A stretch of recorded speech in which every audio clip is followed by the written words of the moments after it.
ಚಿತ್ರದುರ್ಗದಲ್ಲಿ ಇನ್ನೊಂದು ರೀತಿಯಾದಂಥ ಅಸಮಾಧಾನ ಎಲ್ಲ ಕ್ಷೇತ್ರಗಳಲ್ಲೂ ಕೂಡ ಎಲ್ಲ ಪಕ್ಷಗಳಲ್ಲೂ ಈ ಅಸಮಾಧಾನ ಭುಗಿಲೇಳ್ತಾ ಇದೆ. ಈಗ ಚಿತ್ರದುರ್ಗದಲ್ಲಿ ಬಿಜೆಪಿಯ ಕತೆ, ಶಾಸಕ ಚಂದ್ರಪ್ಪ ಪುತ್ರ ರಘುಚಂದನ್ಗೆ ಟಿಕೆಟ್ ತಪ್ಪಿದೆ. ಅಲ್ಲಿ ಹೊಳಲ್ಕೆರೆಯಲ್ಲಿ ಬಿಜೆಪಿ ಅಭ್ಯರ್ಥಿ ಕಾರಜೋಳ್ಗೆ ತೀವ್ರ ವಿರೋಧ ವ್ಯಕ್ತವಾಗಿದೆ.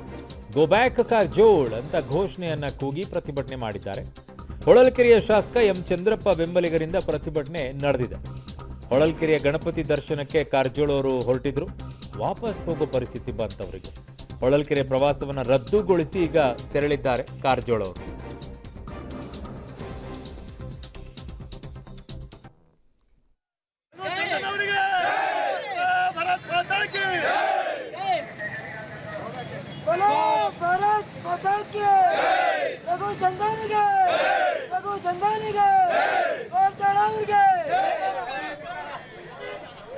ಸೊ ಗೋವಿಂದ್ ಕಾರಜೋಳ್ ಅವರು ಈಗ ಚಿತ್ರದುರ್ಗದ ಬಿಜೆಪಿಯ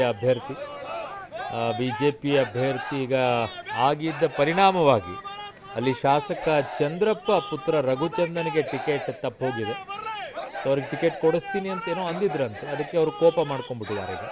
ಸೊ ಹಾಗಾಗಿ ಈಗ ತೀವ್ರ ವಿರೋಧ ವ್ಯಕ್ತವಾಗ್ತಾ ಇದೆ. ಗೋ ಬ್ಯಾಕ್ ಕಾರಜೋಳ್ ಅಂತ ಘೋಷಣೆಯನ್ನು ಕೂಗಿ ಪ್ರತಿಭಟನೆಯನ್ನ ಮಾಡ್ತಾ ಇದ್ದಾರೆ. ಹೊಳಲ್ಕೆರೆಯ ಶಾಸಕ ಎಂ ಚಂದ್ರಪ್ಪ ಬೆಂಬಲಿಗರು ಈ ಪ್ರತಿಭಟನೆಯನ್ನ ಮಾಡ್ತಾ ಇರೋದು.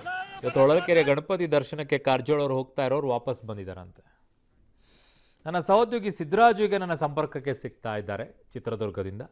ಸಿದ್ದರಾಜು, ಈಗ ಏನು ಸ್ಟ್ಯಾಂಡ್ ಅಂತೆ, ಗೋ ಬ್ಯಾಕ್ ಅಂತ ಎಲ್ಲ ಕಡೆಯೂ ಹೇಳೋ ಪರಿಣಾಮ ಏನು ಅಂತ, ಇವರೇನೋ ಈಗ ಇಂಡಿಪೆಂಡೆಂಟ್ ಆಗಿ ನಿಲ್ತೀನಿ ಅಂತ ಘೋಷಣೆ ಮಾಡಾಗಿದೆಯಾ ಸಿದ್ದರಾಜು?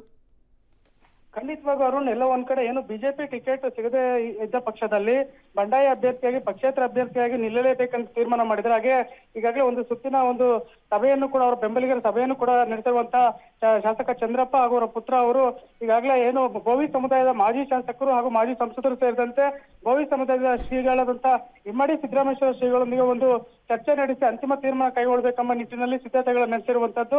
ಇಂದು ರಾತ್ರಿ ಏನು ಬೋವಿ ಮಠದ ಇಮ್ಮಡಿ ಸಿದ್ದರಾಮೇಶ್ವರ ಸ್ವಾಮೀಜಿ ಅವರು ಚಿತ್ರದುರ್ಗಕ್ಕೆ ಆಗಮಿಸ್ತಾರೆ. ಆ ಸಂದರ್ಭದಲ್ಲಿ ಅವರೊಂದಿಗೆ ಚರ್ಚಿಸಿ ಏನು ನಾಳೆ ಅಂತಿಮ ತೀರ್ಮಾನ ಕೈಗೊಳ್ಳಬೇಕೆಂಬ ನಿಟ್ಟಿನಲ್ಲಿ ಸಕಲ ಸಿದ್ಧತೆಗಳು ಈಗಾಗಲೇ ಆಗಿವೆ. ಹಾಗೆಯೇ ಇಂದೇನು ಹೊಳಲ್ಕೆರೆಗೆ ಬಿಜೆಪಿ ಅಭ್ಯರ್ಥಿ ಗೋವಿಂದ ಕಾರಜೋಳ ಅವರು ಹೊಳಲ್ಕೆರೆ ಗಣಪತಿ ದರ್ಶನಕ್ಕೆ ತೆರಳಬೇಕಿತ್ತು. ಆ ಸಂದರ್ಭದಲ್ಲಿ ಏನು ಅವ್ರು ಬರ್ತಾರೆ, ಅವ್ರನ್ನ ಮಾರ್ಗ ಮಧ್ಯೆ ಗೋ ಬ್ಯಾಕ್ ಕಾರಜೋಳ ಅಂತೇಳಿ ಅವರ ವಿರುದ್ಧ ಪ್ರತಿಭಟನೆ ನಡೆಸಬೇಕೆಂಬ ಸಿದ್ಧತೆಯನ್ನು ಕೂಡ ಏನು ಚಂದ್ರಪ್ಪ ಬೆಂಬಲಿಗರು ನಡೆಸಿದ್ರು. ಹೀಗಾಗಿ ಮಾರ್ಗ ಮಧ್ಯೆ ಅವರು ವಸ್ತುವಿಗೆ ಕಾರಜೋಳ ಅವರು ತೆರಳಿದ್ದಾರೆ ಎಂಬ ಮಾಹಿತಿ ಸಿಕ್ಕಿದೆ ಅರುಣ್.